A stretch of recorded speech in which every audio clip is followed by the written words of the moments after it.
se rompe en el alma de un hombre para llegar a matar? ¿Qué ha ocurrido en su corazón para cruzar los límites del tabú ancestral? ¿Qué lo ha conducido a la noche de autos? Les habla Francisco José Fernández Cruz Sequera y les doy la bienvenida a este programa en el que, sábado a sábado, recorremos la naturaleza del crimen y del criminal. Comenzamos.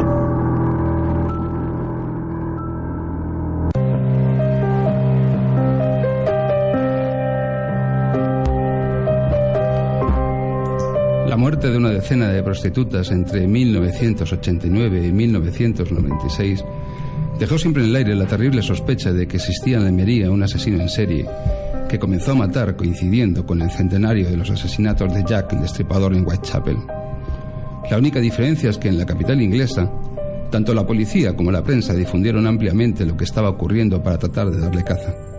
Aquí, en cambio, se ha mantenido en secreto pese a que este depredador ha asesinado al doble de mujeres que el famoso asesino británico. Un exterminador que continúa en libertad, por lo que el misterio de que pudiese seguir viviendo hoy en la provincia es una realidad. Pero, ¿qué se sabía y qué se sabe hoy de él?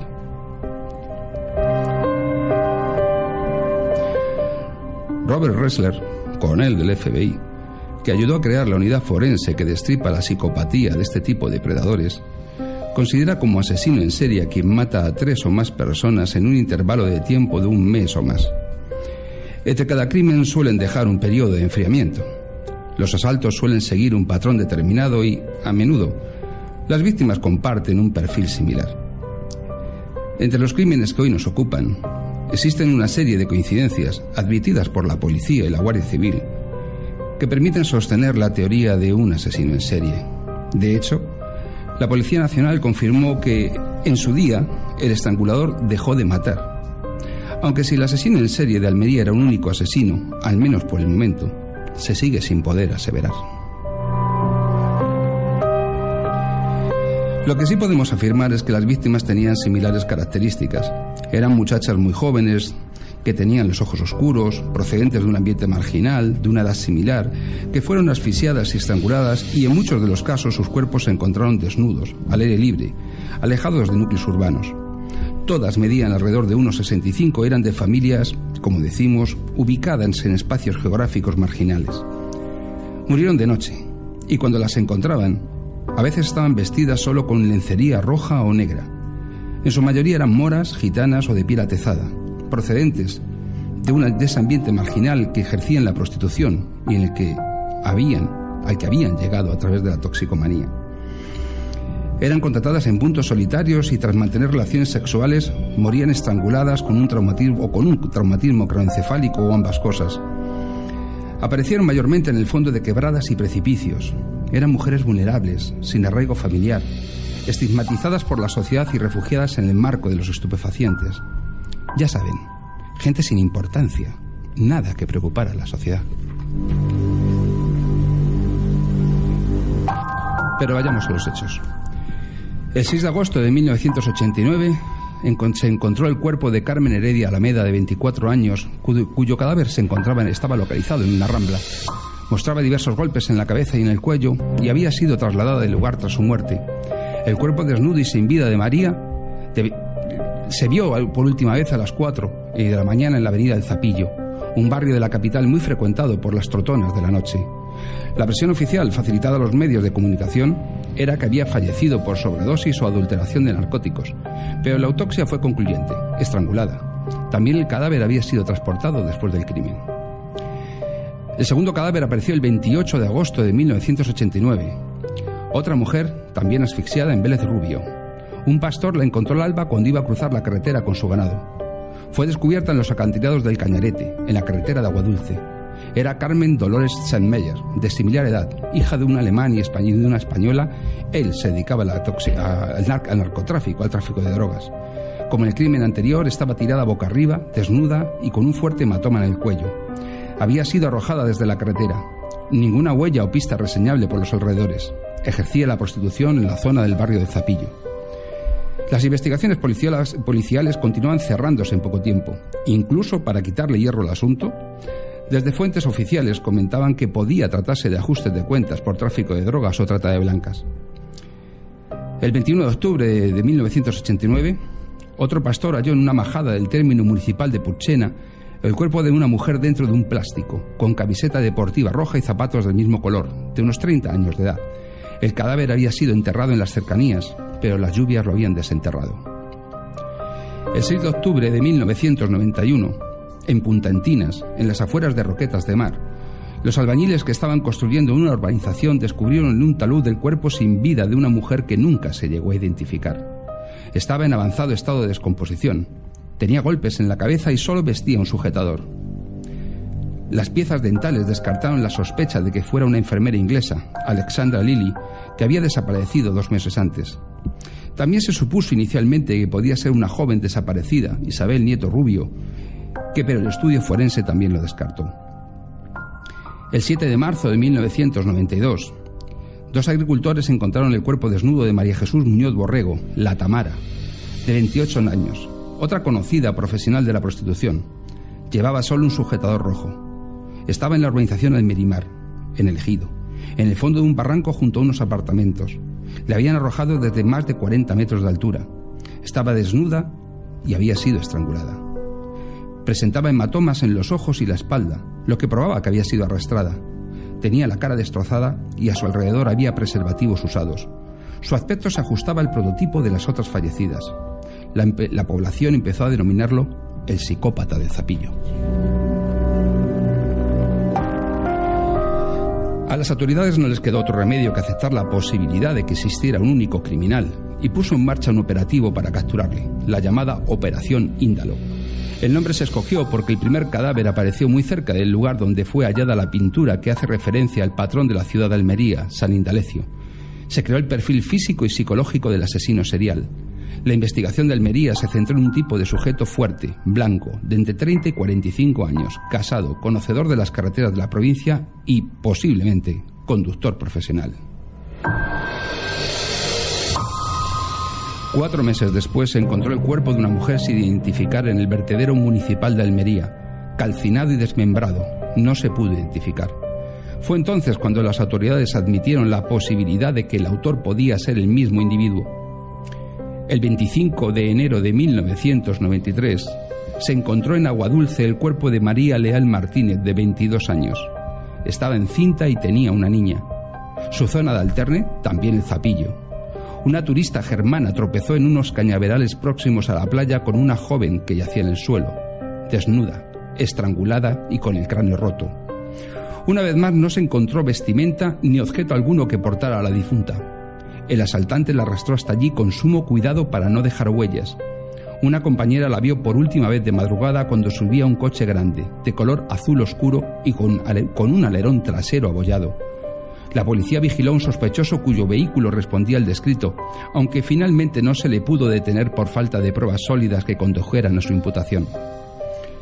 El 5 de julio de 1993, un agricultor encontró junto a un camino de invernaderos en El Ejido un cuerpo semienterrado. Se trataba de la marroquí Khadija Monsar, la Cati, de 25 años.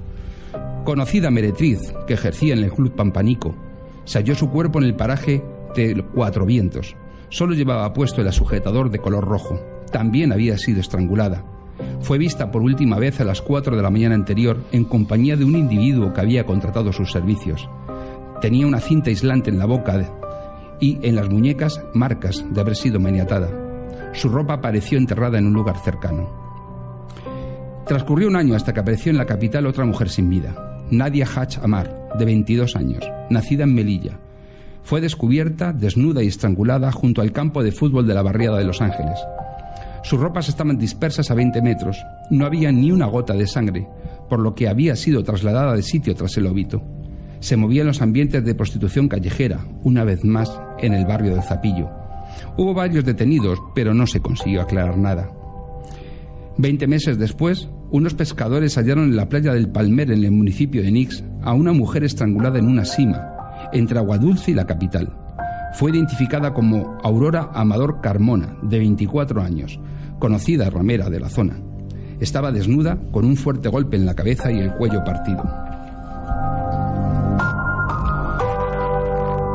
Poco después, fue hallada Mónica García, una cuarentona barcelonesa que ejercía en las calles de Almería. Fue encontrada sin vida en un descampado muy próximo a donde se halló a Nadia Hach. Le habían destrozado el rostro y el cráneo con una piedra. En esta ocasión funcionó en parte el protocolo de seguridad que siguen las que hacen en la calle. Consiste en que cuando alguna marcha con un desconocido, apuntan el máximo de detalles posibles: matrícula, modelo y color del vehículo, apariencia física del cliente, posible destino para la coyunda. Pero esta vez, dos compañeras la vieron en el Parque Nicolás Salmerón montando en un Opel Corsa gris metalizado de 3 puertas. El número y letras finales de la matrícula eran 5 y AB. Había funcionado la precaución de las dos compañeras. De inmediato se localizó a su propietario, un funcionario de prisiones, destinado en Granada. Anteriormente había sido denunciado por agresión sexual, pero no llegó a ser juzgado y era conocido por su carácter violento, ya que había llegado incluso a amenazar con un hacha a sus compañeros. La Guardia Civil lo interrogó bajo la acusación de ser el autor de 5 muertes. Y aunque reconoció haber estado en esa noche en Almería con motivo de la Semana Santa, negó que hubiera contratado a ninguna meretriz. El juez no consideró que existieran suficientes pruebas que lo inculparan, ni siquiera para intervenirle el teléfono. Además, desde Madrid llegaron órdenes para que se dedicaran a trabajar en otro caso. Dicho expediente pasó a empolvarse en los archivos. En total, entre 1990 y 1992 hubo 2 asesinatos por año y en 1993, 3. Y en los restantes, el asesino únicamente estaba 3 y 6 meses sin matar. A pesar de que casi medio centenar de personas fueron investigadas, nunca se dio con el asesino. La policía tuvo que desplazar finalmente desde Madrid a expertos en la investigación para esclarecer lo ocurrido. Y cuando analizaron el caso, advirtieron que 2 de las difuntas no respondían al patrón de un asesino único y en serie, pero las otras 5 tenían demasiadas similitudes y parecían tener un perfil común. Bautizaron al objetivo como el asesino de los barrancos, por los lugares donde arrojaba los cadáveres. Mientras ocurrían los hechos, la prensa local guardaba silencio. Solo el caso insistía en ello, titulando a toda página: "Un psicópata siembra el pánico entre las prostitutas". Los investigadores descalificaban, como tantas veces, las informaciones de este semanario, y a los 2 meses de que publicara dicha información el director, Joaquín Abad, fue tiroteado en plena calle por 2 sicarios, a los que se impuso una fuerte condena de prisión. Detrás se encontraba el famoso capo de la narcoprostitución almeriense, Juan Asensio, asesinado posteriormente cuando se encontraba en libertad condicional. En 1996, el misterioso criminal dejó de actuar. 10 años después de que cesaran los crímenes, fue detenido el camionero Volker Ecker, un asesino serial que en alguna ocasión había llevado frutas y verduras almerienses hacia Holanda o Alemania, y se pretendió cargarle la autoría de esas muertes. Solución fácil, pero quedaba descartada porque varias de las víctimas fueron vistas por última vez cuando montaban en coches particulares, no en vehículos de transporte. El depredador alemán las contrataba en carretera, nunca en núcleos urbanos. Y además las fechas de los asaltos no coincidían con las de sus trayectos por la zona del sudeste familiar.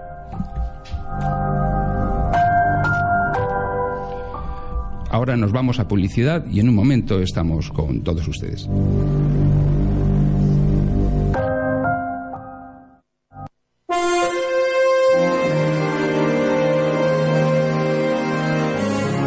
Nos acompaña una vez más Jorge García Vergara, abogado penalista. Buenas noches, Jorge. Buenas noches, Francisco. Elizabeth Pérez, técnico en anatomía patológica. Buenas noches. Buenas noches, Francisco. Y esta noche también, como invitado especial, nos acompaña Odín, mestizo de apenas 2 años, perro de compañía, y su propietaria, a quien ayuda, que es Carmen Fernández, miembro de la Asociación de Diplomados en Criminología e Investigación, y me van a permitir esta pequeña licencia de presentar a Odín, pero es que le tengo especial simpatía. Buenas noches, Carmen. Muy buenas noches, Francisco. Muy buenas noches a Odín, que aunque no va a ladrar para contestarme, siempre le voy a agradecer que me acompañe de vez en cuando. Es uno de los perros más estupendos que he conocido nunca. Te está rascando el pie. Bueno, Carmen, ¿cuál ha sido tu impresión de este casos, no sé cómo referirme a él? ¿Qué opinas? ¿Un asesino? ¿Varios asesinos? ¿Un asesino en serie? Dinos algo. Vamos a ver, teniendo en cuenta que en aquella época la criminología como tal estaba empezando a estudiarse, a formarse, no se llevaron a cabo muchos de las pautas o protocolos que deberían de haberse llevado.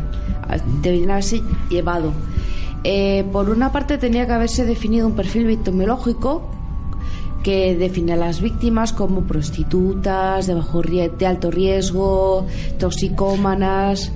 Perdón, Carmen, nos hablas de perfil. ¿Qué es eso del perfil? ¿Cuál es el origen del perfil victimológico o el origen del perfil criminal?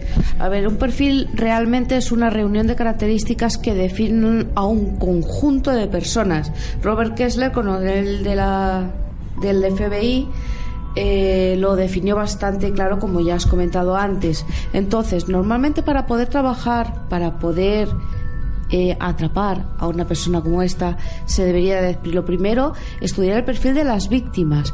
Esas víctimas, teniendo sus características, nos llevan a un entorno geográfico que es la zona de confort, en donde el presunto autor de esos hechos actuaría más cómodamente, puesto que es una zona que conoce. Perdón por el uso coloquial. Podríamos hablar, y entiéndaseme bien la expresión, de un territorio de caza de ese depredador. Más que un territorio de caza, sería como su casa, su hogar, en donde se maneja bien. Es, por ejemplo, todas las personas... El lugar que digamos que le aporta seguridad. Sí, efectivamente. Un espacio geográfico donde se mueve con soltura, con agilidad, y donde se siente cómodo y seguro. Efectivamente. En este caso se trataría de la Nacional 340, puesto que todos los puntos apuntan a esa zona.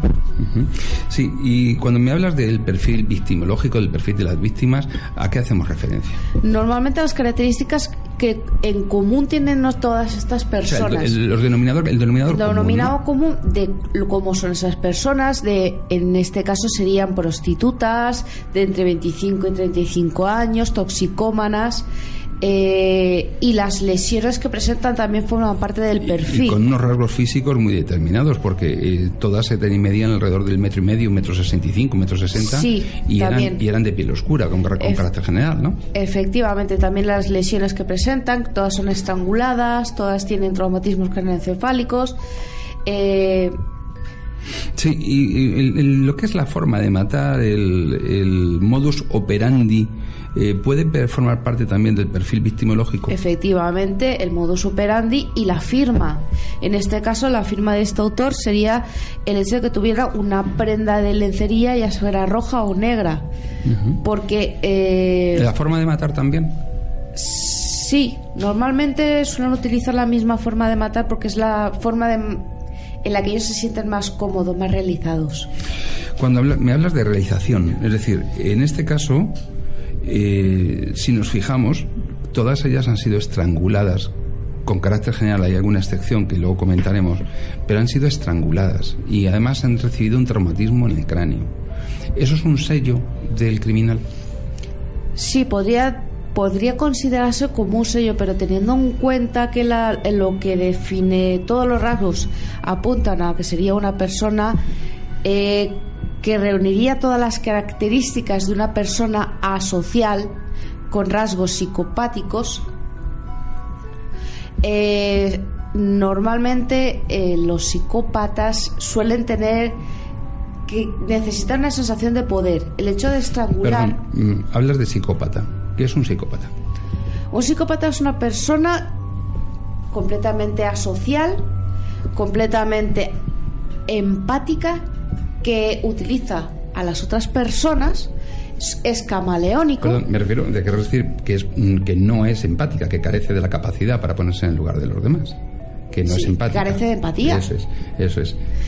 Es completamente camaleónico, puede estar perfectamente a tu lado, ser una persona seductora que tienes sentada al lado, pero todo es por el carácter camaleónico que tiene para poder seducir, para poder utilizar a la persona que en este caso necesita. Sí. Liz, nos acaba de hablar Carmen de que la forma de matar, el modus operandi, puede formar parte de ese sello criminal, de esa forma de actuar, de ese perfil criminal, e incluso integrarse también en una forma de definir a esas víctimas. Y nos ha hablado de una forma de matar que es el estrangulamiento. ¿Nos puedes decir, porque esto también nos lleva un poco al estrangulamiento que tuvimos en el primer programa con el caso de Macastre, que recordarás, ¿nos puedes contar qué es en sí un estrangulamiento, porque por mucho que el sentido común nos diga que todos lo sabemos, quizás no sepamos cuál es la mecánica de la muerte en un estrangulamiento. Vale, pues la estrangulación es una construcción del cuello mediante una aplicación de fuerza viva, es decir, de la persona propia, provocada por un lazo, por las manos o el antebrazo, o alguna estructura más o menos rígida, que lo que hace es taponar las vías aéreas. Es decir, ¿una persona muere asfixiada o muere porque mecánicamente se rompe el cuello? ¿Cómo? ¿El estrangulamiento en sí qué es? ¿Esa falta de oxígeno? Es la falta de oxígeno. Es la falta de oxígeno. Sí. Es decir, no es necesario que se produzca la rotura, no es necesario, de lo que es del cuello ni de ningún... no, puede ser consecuencia secundaria, que luego depende de la presión que se le haga o el tipo de estrangulamiento, sea a manos o con un lazo o con algún otro objeto, puede que se le rompa el cuello, pero sería secundario. Sería algo, digamos, una consecuencia, ¿no? Eso es. Uh-huh. Bien, y en este caso, cuando hablamos... ¿Qué me dices, Carmen, del tema? ¿Perdón? Ajá, muy bien. ¿Qué te iba a decir? Y en este caso, cuando hablamos del tema del estrangulamiento que se integra en el perfil criminal, Carmen, dentro del modus operandi se ha descrito también el hecho de que se arrastraba a las víctimas. ¿Me lo puedes encajar esto dentro del modus operandi del asesino?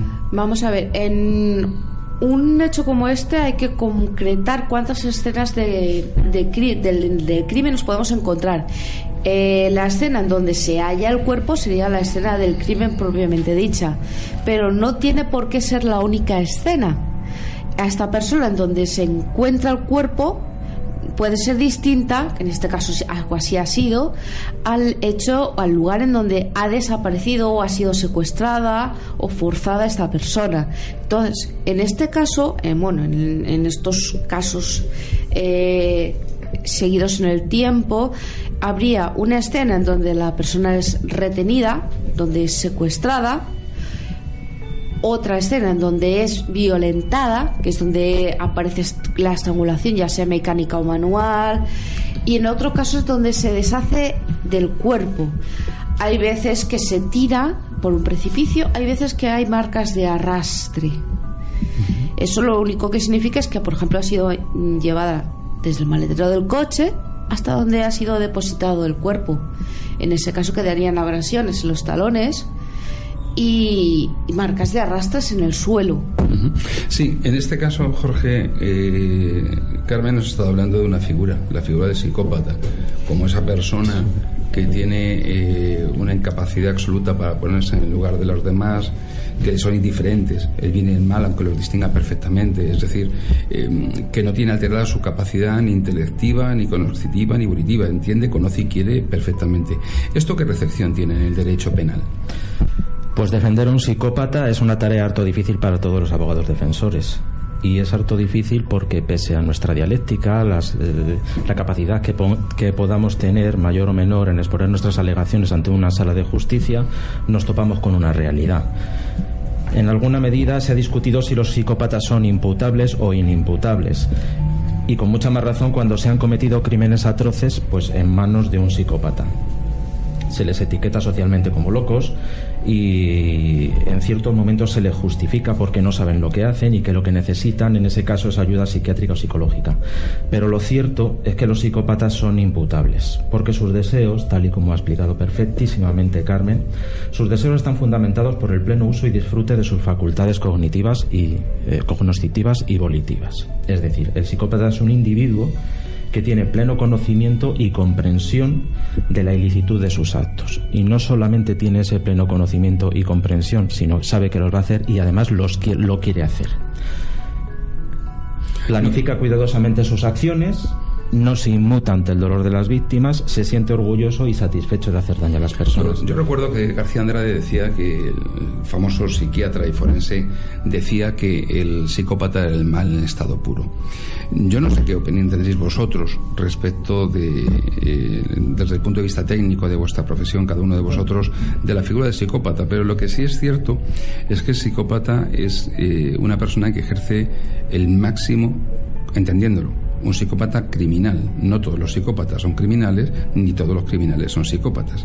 Por tanto, entendiendo que el psicópata que llega al crimen lo que ejerce es el máximo acto de poder sobre otra persona que convierte en medio de su propia autorrealización. Es el acto de disponer de su persona y de su vida. No solamente eso. Él, cuanto más daño produzca, más placer y más satisfacción sentirá. Incluso se motivará más para retar o jugar con la policía en las investigaciones encaminadas a ser descubierto. Sí, en este caso, dentro de lo que es el derecho penal, cuando se defiende a un psicópata, significa que exista algún tipo de modulación de su responsabilidad penal o de la pena a imponer. Por el hecho de ser psicópata, no. Ahora, eso sí, nosotros tenemos que procurar que se le realicen las pruebas periciales de naturaleza psiquiátrica o psicológica que determine el que un psicópata, pese a ser psicópata, pues había actuado en la comisión de un hecho delictivo teniendo suprimidas, abolidas o disminuidas sus facultades volitivas o cognitivas que le impidieron comprender totalmente o parcialmente el carácter ilícito de sus actos. Ahí ya sí podríamos hablar de inimputabilidad, pero de la misma manera que de una persona que no fuera psicópata. Cuando hablas de inimputabilidad, te recuerdo que la audiencia no son juristas. Explícanos qué es eso. Pues la imputabilidad porque o la los inimputabilidad, abogados utilizamos palabras para hablar un poco en román paladino, es si un determinado hecho se le puede concretamente imputar, es decir, en castizo, en castizo, si se le puede o no empapelar. Ahí está. Es decir, para que nos entendamos, este tipo se entera de lo que hace y le podemos empapelar, o perfecto, este tipo no se entera de lo que hace y no le podemos empapelar.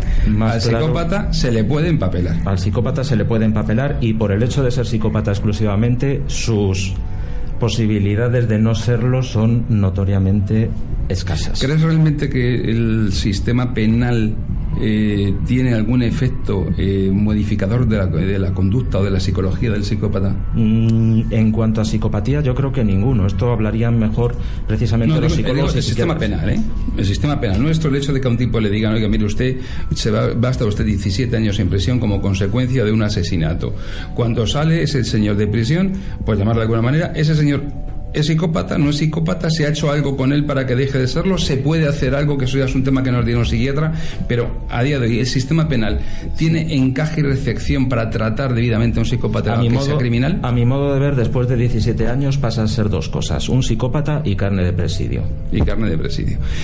Cambiando de aspecto de los crímenes que nos ocupan hoy, porque realmente la dispersión del foco de atención ante el número de víctimas y el número de hechos y el número de días y 8 años de asesinatos nos obliga a sobrevolar por encima del asunto sin que nos podamos centrar en un solo hecho criminal, como nos ha ocurrido en otros programas, que nos ha facilitado el análisis de una víctima concreta.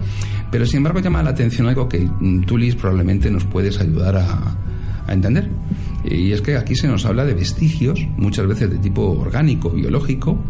¿Qué ocurre con ellos? Sí, bueno, volvemos a tener otra vez que la toma de muestras que se hace a las respectivas víctimas son muy escasas. Hay casos que fueron en verano, que posiblemente en el cuerpo de la víctima se hubiese encontrado saliva o incluso sudor. Es un estudio muy minucioso porque las gotas serían muy pequeñas y a lo mejor pasan desapercibido, pero habría que hacer un examen exhaustivo para poder localizarlas y posiblemente sería posible.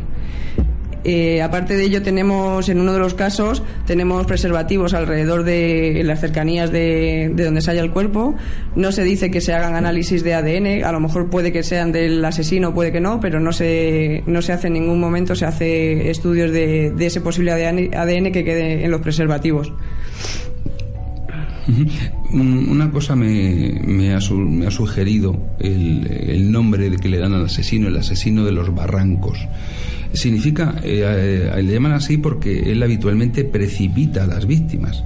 Esa precipitación, me imagino que sobre unos cadáveres cuyo fallecimiento ha sido reciente, les causaría una serie de lesiones. ¿se pueden percibir diferencias entre las lesiones causadas en las horas posteriores a la muerte con las lesiones causadas de forma previa a la muerte o incluso por el momento de morir? Claro, se dice que son, salvo un par de ellas que no son estranguladas, todas tienen un golpe en la cabeza que serían premorte, y el caso de que las tirase por el barranco, las heridas, sobre todo en los bordes de las heridas, podría distinguir si es post-mortem. Sí, ¿eso por qué se aprecia? ¿Cómo se aprecia esa diferencia? Es decir, un cadáver, una vez que han empezado esos síntomas pues del estado de muerte, que de ese cuerpo en el que tú nos hablabas de rigideces, de livideces el último día, ¿qué efecto tienen unas heridas? Es decir, una herida abierta en un cadáver tiene un aspecto y presencia o presenta un mismo aspecto que en un ser vivo, que en una persona viva. Claro, los golpes por muerte en las heridas no tendrían la misma salida de sangre a lo mejor que puede tener en vida, o sea, cuando se produce el asesinato, y tendría como que te he dicho, sobre todo los bordes y el tipo de herida, que sí, sería más de contusión, no sería más precisa a lo mejor que la de el golpe, que le den en concreto en alguna zona del cráneo que sea más efectiva para poder matarlas. Otra cuestión que también, fíjate, nos muestra el estudio de estos casos es que aparecen en lugares, aunque son barrancos o son cunetas de carretera, pero aparecen en lugares muy diversos donde sí tendría cierta lógica que hubiera fauna o insectos que pudieran dañar los cadáveres, y también unos distintos entornos de humedad, de clima, porque en el caso del cadáver que aparece en la playa de Palmer, estamos hablando de un entorno de salinidad y de humedad que no se daría en otros. ¿De qué forma afecta esa existencia de insectos o de animales a un cadáver, o la humedad o la salinidad? Claro, la humedad es un tema muy importante en la descomposición de los cuerpos, ya que acelera el proceso, pero en este caso, al ser agua salina, la sal, como todos sabemos, conserva, y los procesos de descomposición serían más lentos de lo normal. Sí, ¿eso permite que se pueda analizar en la autopsia mejor un cuerpo?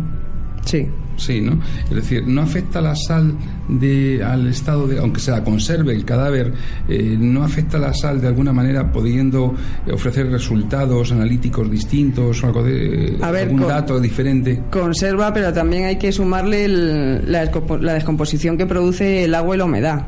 O sea, los procesos serían más lentos, pero sería también una dificultad añadida a la hora de hacer la autopsia. Es decir, como tenemos el rastro siempre de un crimen sexual, en el que lógicamente tienen que aparecer restos biológicos del autor en el cuerpo de la víctima, el hecho de que exista esa humedad altera esos rastros biológicos, o el tema de la salinidad puede afectarlo a la conservación o el entorno. No. Además, por el tipo de muerte que es por estrangulamiento, todas las víctimas se tendrían que defender por instinto, y tendrían siempre, las uñas sobre todo, tendrían restos del agresor. Además, aunque sean prostitutas, a lo mejor por el tipo de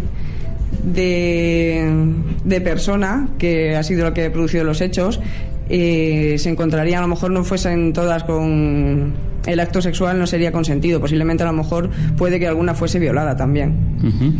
A pesar de estar ejerciendo la prostitución, ¿no crees que, es decir, hay una mecánica que permita deducir en la relación sexual si ha sido forzada o si ha sido consentida? Me imagino que porque tendrían rasguños o desgarros de tipo en alguno de los orificios corporales, ¿no? Al principio del programa de hoy hemos hablado de una persona muy importante en el mundo de las ciencias forenses y de la criminología, que fue Robert Ressler, el coronel del FBI, que acuñó la expresión serial killer, el asesino en serie. Ressler hizo una clasificación muy interesante, porque nos permite entender las clases de asesinos en serie que él entendía que se daban.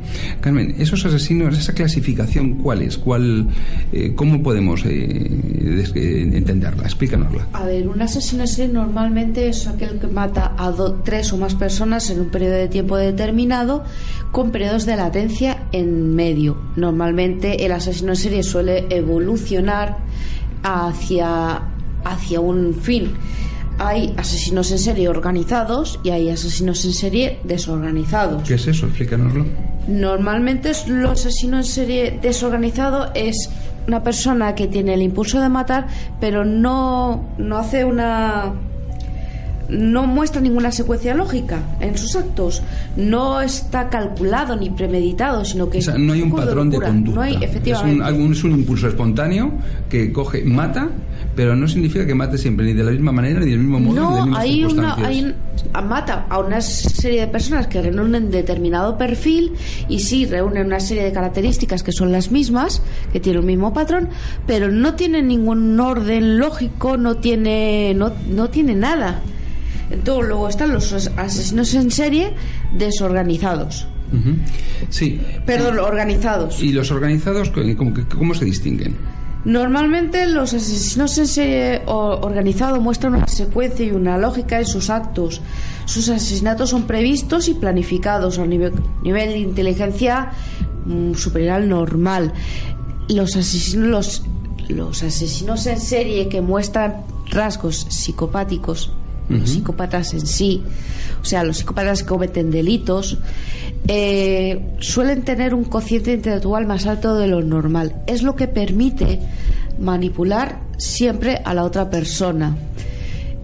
Son magníficos manipuladores, entonces. Sí, ¿no? Por eso lo que estaba diciendo antes, son seductores, camaleónicos, siempre te llevan a su terreno para conseguir de ti lo que ellos están deseando. De hecho, esa sensación de poder es una satisfacción sexual en sí misma. Esa descripción encaja perfectamente, acuérdate, con el Mataviejas, el asesino de Santander, que más tarde alguien le aplicó la ley de la cárcel en las duchas y murió, pero que era un hombre muy seductor y que todas las ancianas a las que mataba después de hacerles una chapuza en casa le describían como un ser realmente un caballero. De hecho, normalmente, si te has cruzado en tu vida con un psicópata, no lo sabes. Nunca dirías, esta persona es un psicópata. O el vecino que vive en la casa de enfrente es un psicópata y se ha cargado a 20 personas, a 5 personas. Lo que significa que la capacidad de las personas corrientes para defenderse de un psicópata es muy reducida. Claro, así bajan ellos consigue que bajes tú las barreras defensivas, porque no hay nada que te alerte del peligro. Me ha llamado la atención un rasgo más del que has hablado, del perfil dentro del perfil del criminal, que era el perfil geográfico. Pero podemos hablar de un perfil temporal, porque curiosamente la mayor parte de estas mujeres asesinadas lo fueron un sábado por la noche. ¿Podemos hablar de un perfil temporal? Sí, más que un perfil temporal, sería parte de la firma del propio criminal. El hecho de quemarte los sábados por la noche, ya sea porque está casado, ya sea porque es su día libre, ya sea porque es una persona que está sometida a un horario muy estricto, ya sea militar o de cualquier otro tipo, y solamente tenga libre ese día. El hecho de la temporalidad formaría parte más del perfil del criminal en sí mismo. Más que de la víctima en sí, ¿no? Sí. Fijaros otro detalle. En el momento en que ocurren todos estos hechos, coincide con el centenario del mítico Jack el Destripador. Y también con otro asesino, que es el asesino en serie de Boston. Ambos también asesinos de prostitutas. ¿Creéis que esta coincidencia en el tiempo fue algún modo de ritual imitador por parte de este asesino de Almería, o asesinos? Porque todavía no os lo he preguntado. Primero, ¿es un ritual de imitación? Segundo, ¿aquí había uno o más? No, sí, efectivamente, normalmente todas las fechas señaladas, en este caso el perfil desencadenante de que empezara a cometerse ese tipo de crímenes es el hecho de que fuera precisamente el centenario de Jack el Destripador. Eso sí que es un desencadenante, y sí, es muy probable que hubiera más de un asesino que quisiera imitar a Jack el Destripador. Siempre buscan la fama de una forma encubierta. Una forma de conseguir esa fama es quizás imitando. ¿Liz, tu opinión?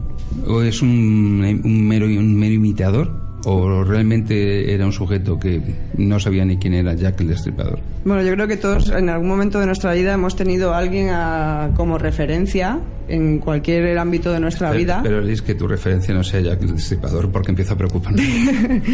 Con lo cual, dado que era el centenario, puede que haya sido también como un regalo. Y bueno, uno o varios asesinos. Hay distintos. Las autopsias dicen que son distintas las causas de la muerte, con lo cual en algún momento se rompe el patrón de asesinato. Así que puede que sean varios, pero tampoco te lo confirmaría. Jorge. Hombre, es que en la literatura, en la prensa, se ha hablado de un asesino en serie, lo cual no impide que efectivamente, tal y como están diciendo nuestras técnicas forenses, las calificaremos así hoy, estemos hablando de una cadena de asesinatos o unos asesinatos en serie que no tienen por qué ser cometidos necesariamente por una sola persona. No, ¿por qué crees que no tienen que ser cometidos necesariamente? Cierto es que no tienen por qué, pero ¿por qué crees que en este caso concreto puede haber más de una persona?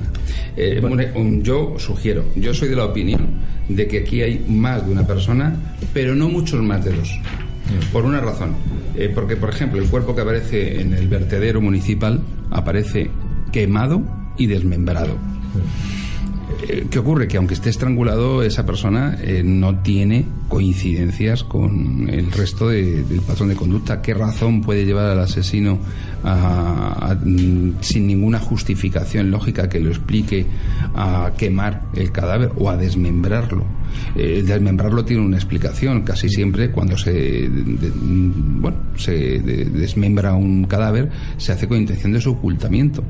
Pero si os dais cuenta, la ocultación del cadáver no responde al patrón del asesino serial, que precisamente lo que busca es la notoriedad, y en consecuencia ninguno de los otros cadáveres había sido ni quemado ni desmembrado. Sí había sido arrojado siempre a un lugar inhóspito por un barranco, como una forma, entiendo yo, de desvincularse del cuerpo, de desprenderse e incluso de desprecio por alguien que no merecía ni tan siquiera su atención. Es decir, un rasgo psicopático de acto de poder hasta sus últimas consecuencias. Entonces, yo entiendo que al menos tiene que haber más de uno, incluso puede que dos o tres. Pero desde luego no me parece que el caso, si os fijáis, el caso del carnicero alemán de Volker, pueda ser uno de estos autores, en la medida en que ninguna de las víctimas es vista subiéndose a un vehículo o a un camión. Todas se suben a vehículos particulares. Por lo tanto, entiendo que tiene que haber dos o tres, lo cual no quita que alguno de ellos sea un asesino en serie en la medida en que tiene media docena de víctimas a su espalda, como mínimo.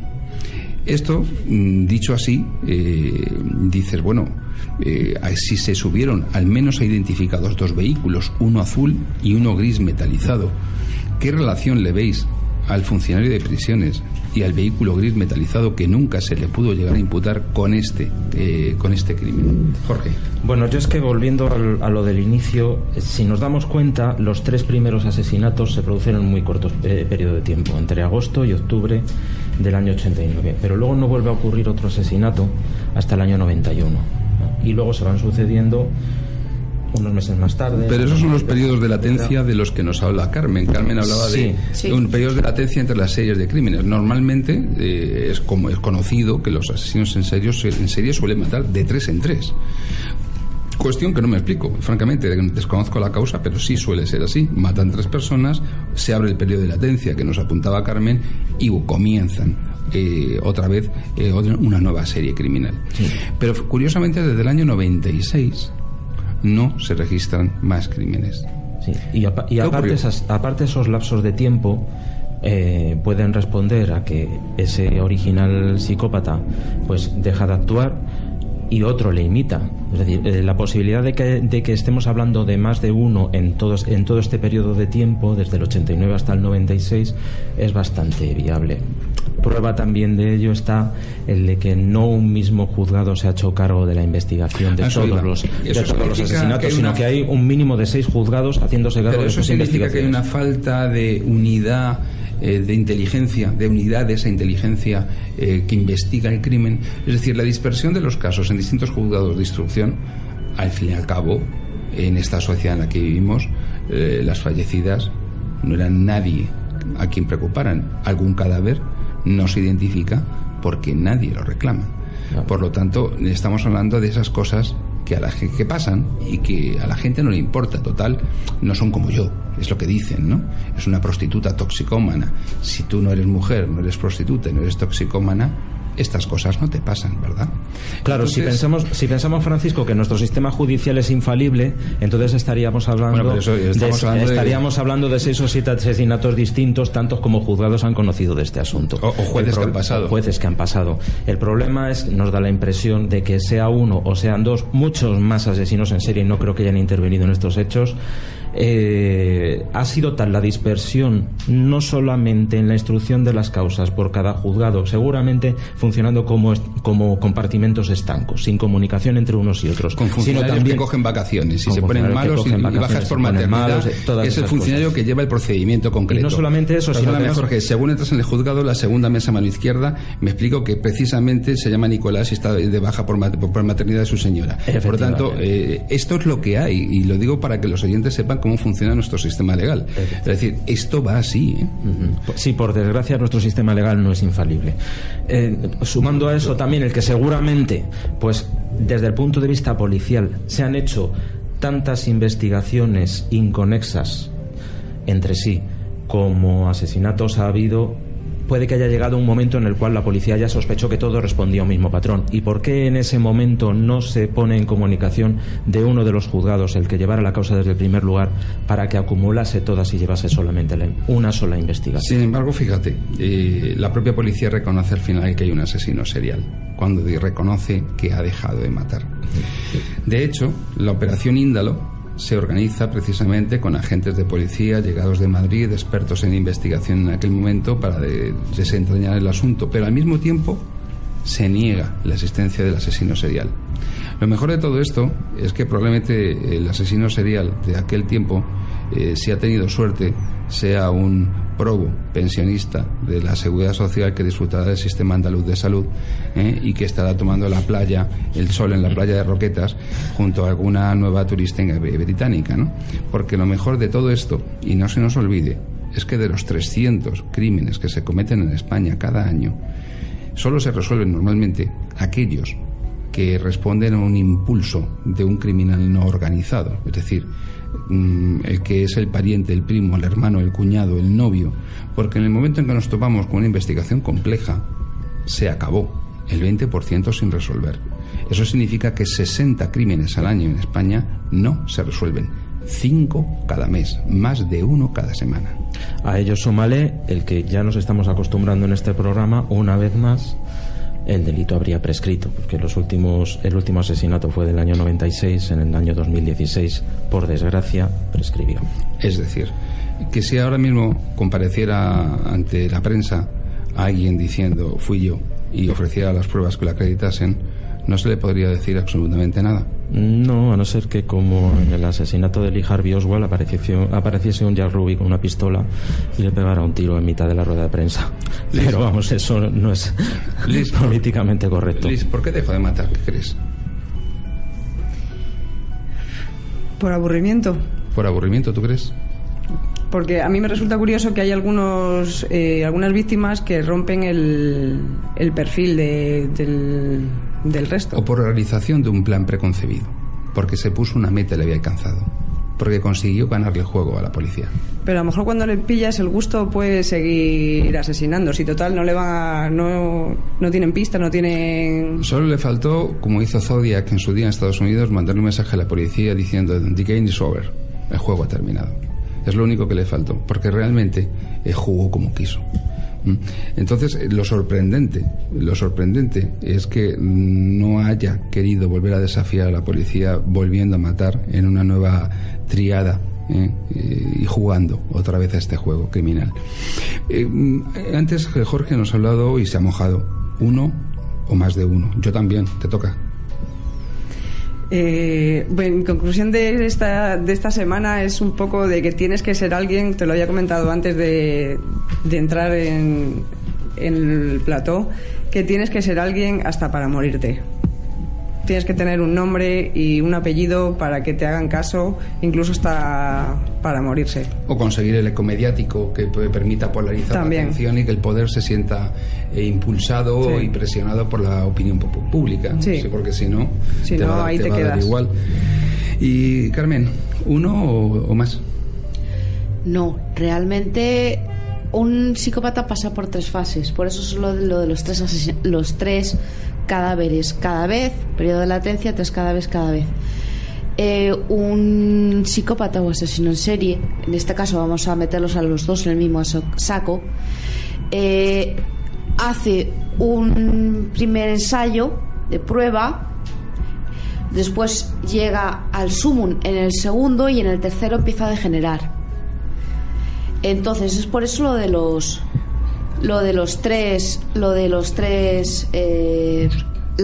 las 3 víctimas cada vez. Hay un periodo de enfriamiento y vuelve a sucederse otra vez los 3. Hay veces que en cada estadio hay más de una víctima. Y una pregunta, Carmen, la última, esta noche. ¿Por qué dejó de matar? Puede ser por varios motivos. Uno, porque tuvo un arrebato de conciencia y se pegó un tiro o se suicidó. Eso es muy improbable. No es tan improbable como crees. Otro, porque cayera en prisión. Y otro, porque tuviera algún impedimento físico, alguna minusvalía o algún problema que le impidiera que... No fue porque consiguió sencillamente culminar su obra. Nunca consiguen culminar su obra. Es una buena frase para cerrar su intervención. Quiero agradeceros a los 3 que hayáis estado aquí esta noche, un sábado más. Jorge, buenas noches. Buenas noches, Francisco, y hasta el sábado siguiente. Liz, muchas gracias por venir una vez más y, como siempre, te agradezco tu aportación porque sabes que la valoro mucho. Es un placer venir. Carmen, muchas gracias a ti y a Odín, cuya compañía nos ha hecho esta noche mucho más agradable y tierna en un contexto de muchas muertes y muy desagradables. Creo que tu aportación ha sido fundamental para comprender lo que ha ocurrido en Almería y que sin ti este programa hubiera sido muy, muy inferior y muy, muy devaluado. Te lo agradezco que hayas venido. Ha sido un honor.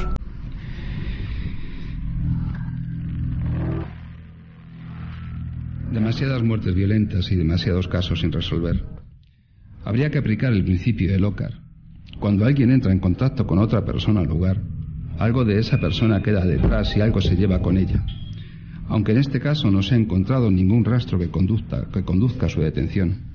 Quizás porque no se ha buscado debidamente. Pero no debemos olvidar el aforismo de Nietzsche. El que lucha con monstruos debería evitar convertirse en uno de ellos en el proceso. Y cuando miras al abismo, el abismo mora dentro de ti. Una vez más, buenas noches a todos y les espero el próximo sábado y en tanto que ese sábado llega, ya saben, el blog de derechopenal.es y el correo electrónico de este programa, lanochedeautos@gmail.com. Buenas noches, Odín.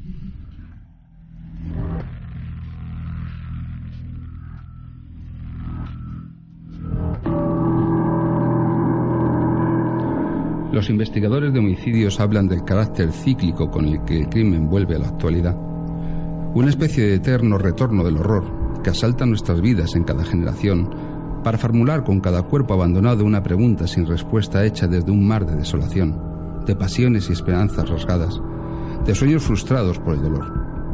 Y a este interrogante, la sociedad trata de responder encontrando un culpable que le devuelva la tranquilidad, pero no siempre lo halla.